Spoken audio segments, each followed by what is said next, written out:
Hai, Assalamualaikum warahmatullahi wabarakatuh. Pada kesempatan kali ini kita akan membahas tentang faktor-faktor yang mempengaruhi pertumbuhan dan perkembangan.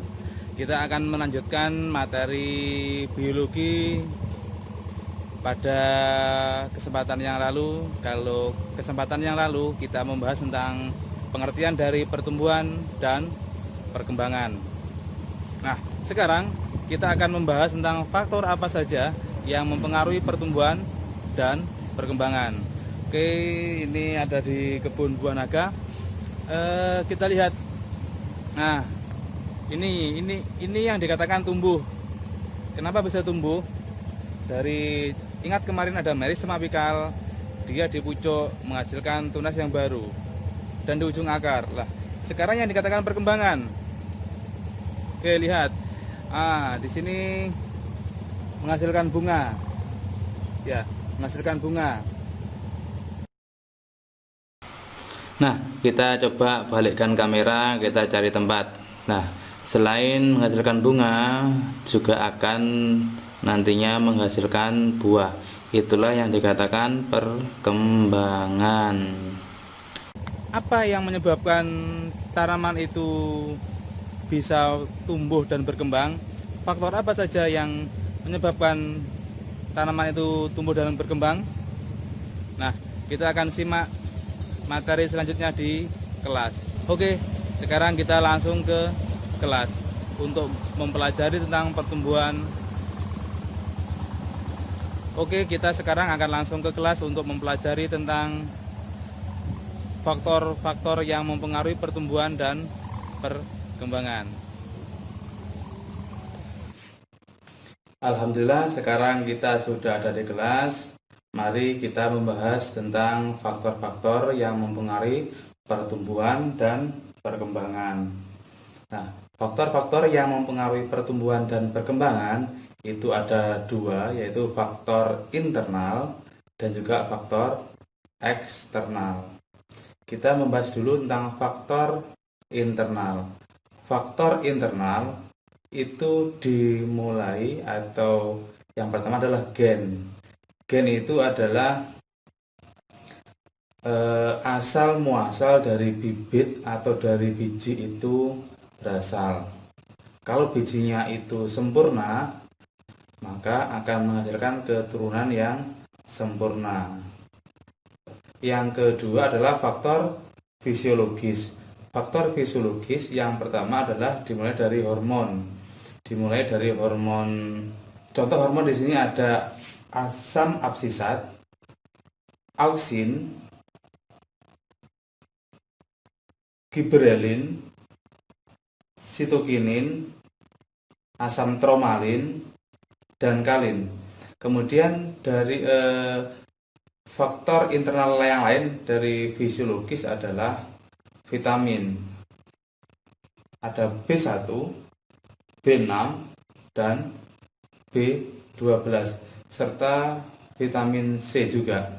Nah, sedangkan faktor eksternal yang mempengaruhi pertumbuhan yaitu air, cahaya, suhu, kelembapan, derajat keasaman atau pH, kemudian nutrisi.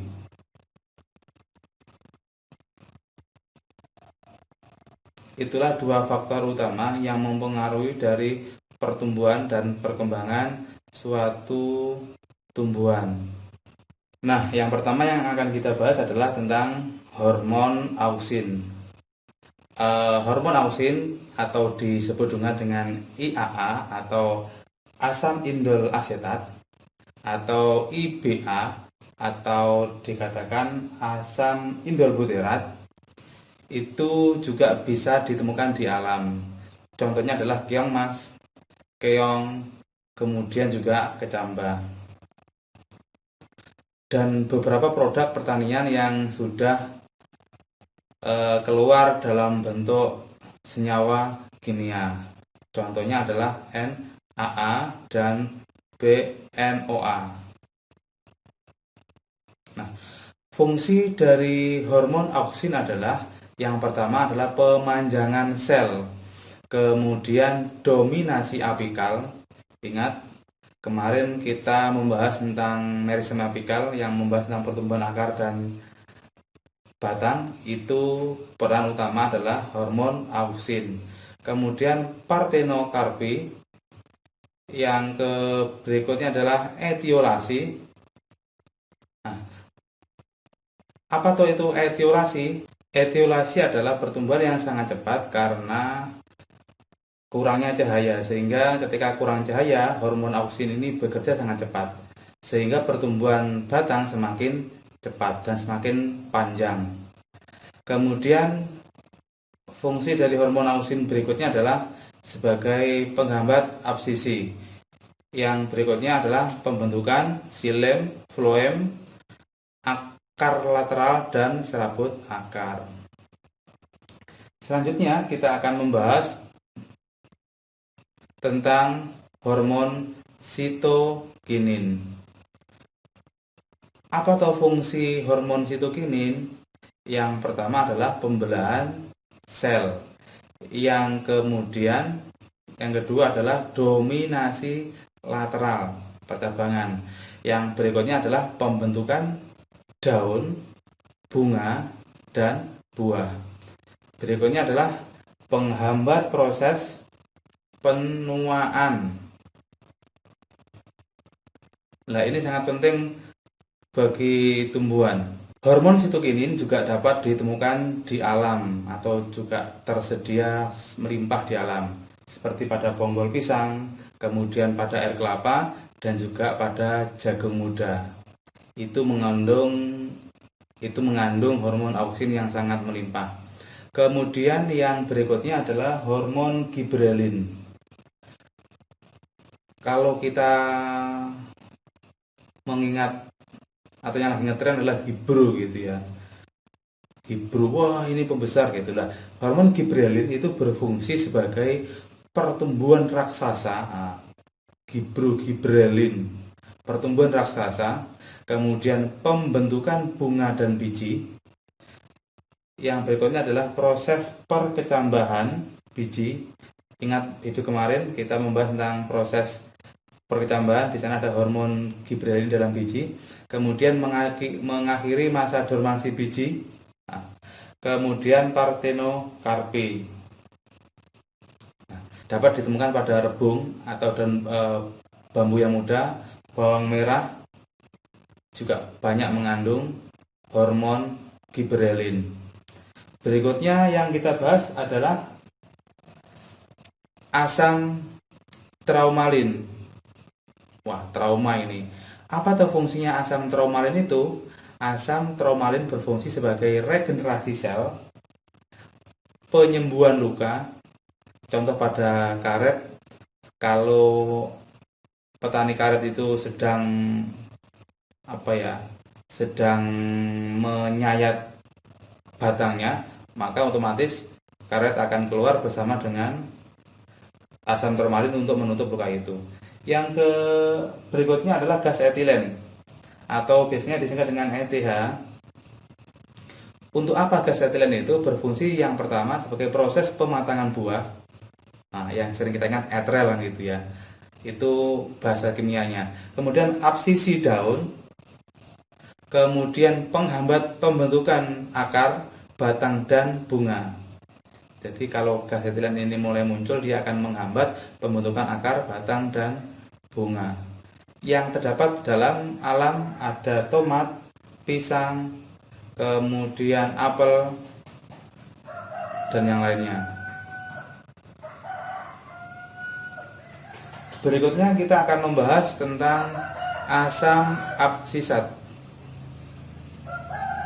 Apa fungsi asam absisat itu, atau yang sering disingkat dengan ABA, asam absisat?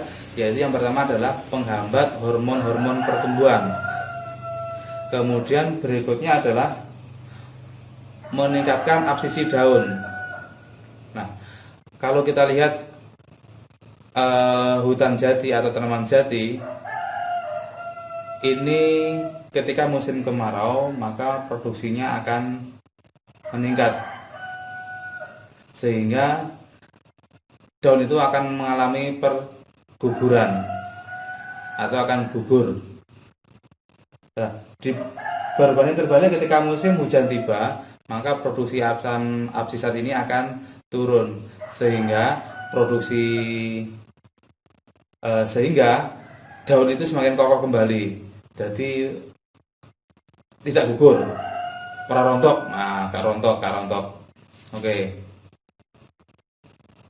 Ini yang terjadi pada tanaman ketika tanaman itu memiliki kandungan banyak asam absisat. Yang berikutnya fungsinya adalah sebagai penutupan stomata, kemudian memperlambat pemanjangan dan pembelahan sel, kemudian memicu pembentukan gas etilen. Yang berikutnya adalah melakukan dormansi tumbuhan. Ingat dormansi kemarin toh?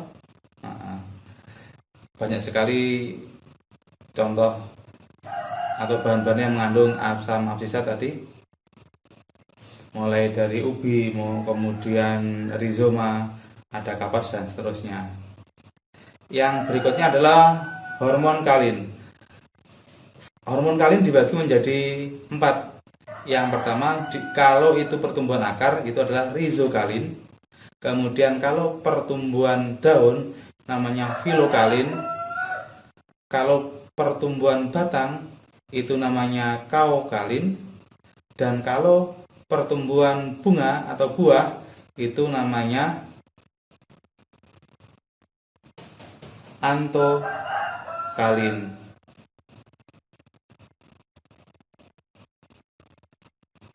Sekarang kita akan membahas tentang faktor eksternal atau faktor luar yang mempengaruhi tentang pertumbuhan satu tumbuhan atau satu tanaman.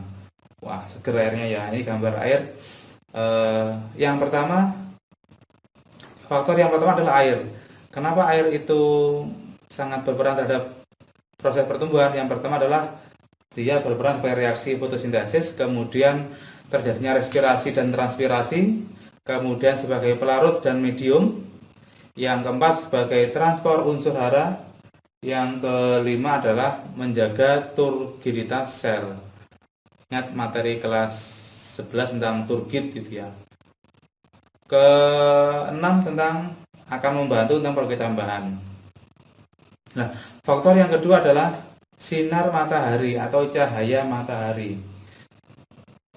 Kenapa cahaya matahari itu dikatakan sebagai faktor luar yang membantu atau yang mempengaruhi pertumbuhan? Karena matahari membantu proses fotosintesis, kemudian pertumbuhan dan perkembangan, kemudian juga membantu pembungaan, sehingga sangat perlu sekali.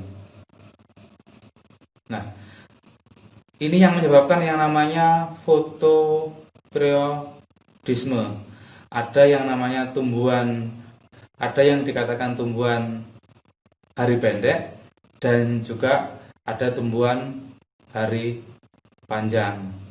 Untuk kelas 12 MIA 1 dan 12 MIA 2 menjelaskan pengertian tumbuhan hari panjang dan tumbuhan hari pendek. Apa itu tumbuhan hari panjang? Apa itu tumbuhan hari pendek? Kemudian sebutkan contoh tumbuhan hari panjang dan contoh tumbuhan hari pendek. Saya ulang, untuk kelas 12 MIA 1 dan 12 MIA 2 tugasnya adalah menjelaskan tentang pengertian tumbuhan hari panjang dan tumbuhan hari pendek. Dijelaskan seperti biasa di kolom komentar. Kemudian jangan lupa kasih nama dan juga kelas. Nah, berikutnya adalah faktor eksternal yang mempengaruhi pertumbuhan dan perkembangan adalah suhu atau temperatur. Kalau sekarang kondisinya dingin, suhunya dingin atau temperaturnya dingin, itu juga akan mempengaruhi pertumbuhan. Tapi tumbuhan akan tetap bisa berproduksi secara maksimal jika suhunya antara 10 sampai 30 derajat Celcius. Jadi masih aman lah. Kalau rata-rata sekarang masih 20 atau 23 atau 24 derajat, kita sudah merasa kedinginan. Nah, ternyata suhu itu berperan penting dalam proses transpirasi, kemudian fotosintesis. Kalau di suhu yang panas, maka stomatanya juga tidak akan terlalu banyak membuka. Kalau terlalu membuka kan penguapannya itu semakin banyak. Jadi kalau ada tanaman di daerah gurun, maka dia akan semakin sedikit membuka stomatanya. Kemudian juga akan berperan dalam respirasi tadi, suhu dingin, suhu panas. Tadi sudah saya contohkan di gurun, kalau terlalu panas maka stomata akan berkurang dalam membuka, karena ini untuk mengurangi respirasi. Kemudian kerja enzim juga akan dipengaruhi oleh suhu. Nanti di bab berikutnya akan kita pelajari tentang metabolisme, tentang enzim, di mana enzim itu ada suhu maksimal atau suhu optimal. Yang berikutnya adalah dormansi biji.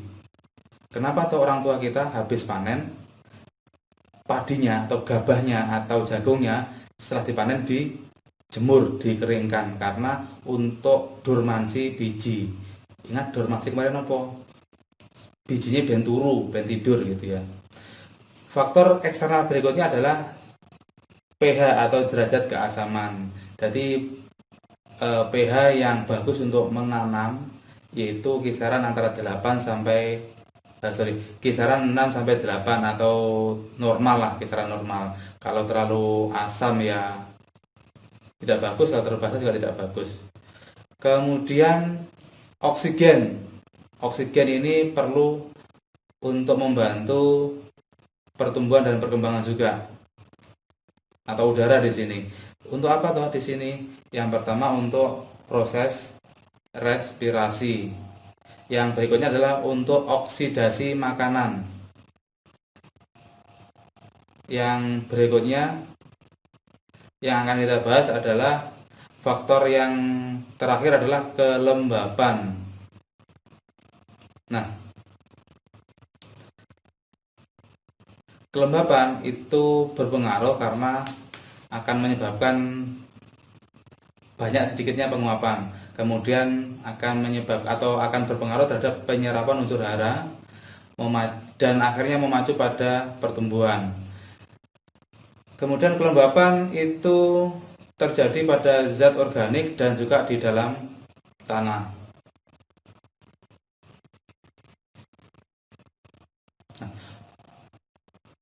Yang paling terakhir dari yang terakhir adalah nutrisi. Jadi tadi terakhir, sekarang yang terakhir dari yang paling terakhir.